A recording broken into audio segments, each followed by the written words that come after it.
Oh, that is quite scary. Well, we're lucky to have you here today. You Yes, and thank you very much. your brute Yeah. strength and your junior's and, brute and, strength. and I did some projection calculation to insert my hands inside and The engineer. yeah, the engineering. This is maths engineering.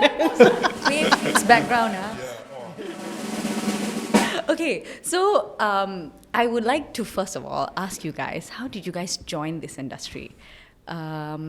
I think all your stories are quite interesting. I've heard them already.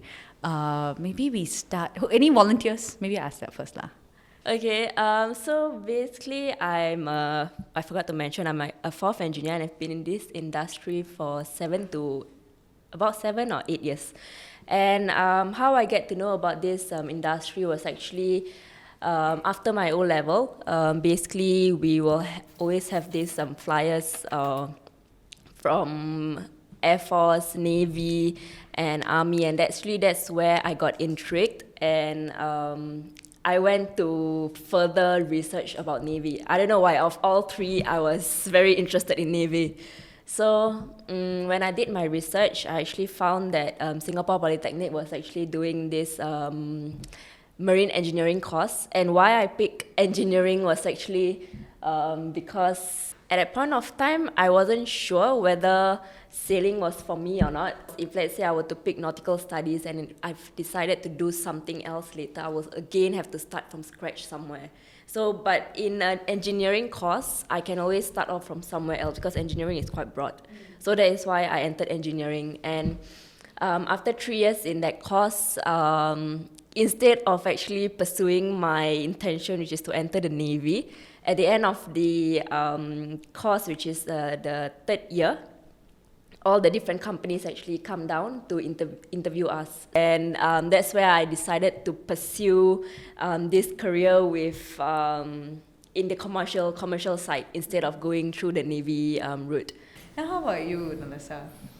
I'm actually from business. So I did a job transition 5 years ago. I started this journey 5 years ago, and now I'm still here. So I actually pursued a degree in business. So after that, I was working in the business industry, in the marketing industry, in the finance industry. But I decided to take a career plunge into maritime engineering because when you were younger, you don't know what you want to do. So I wanted to do business, and I also wanted to do maritime engineering. Yeah, it's either that or aviation engineering, you see. I approached a career coach at that time, E2I. So the career coach actually told me, are you aware of wavelength and etc. etc. So that's why I actually ended up in this course.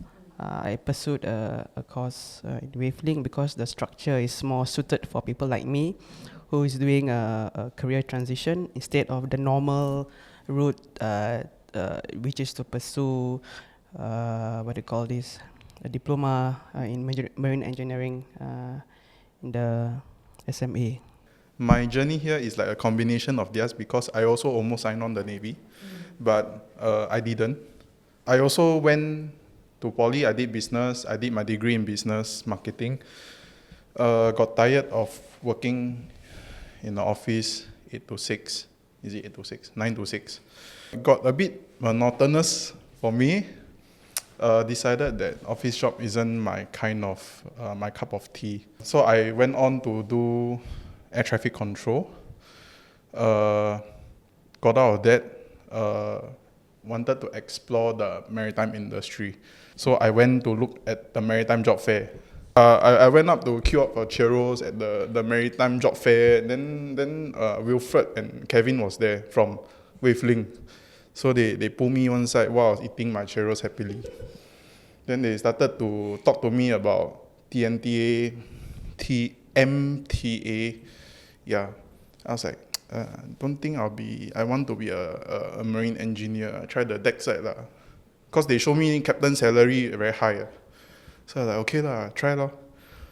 Went through the whole process of TMTA, got selected, went through the pipeline, then now here I am lah, because of the free churros. Yeah. Yeah. I think you are living proof that the way to a man's heart is through his stomach. Of course. To my heart is definitely through the stomach. Yeah. Yeah.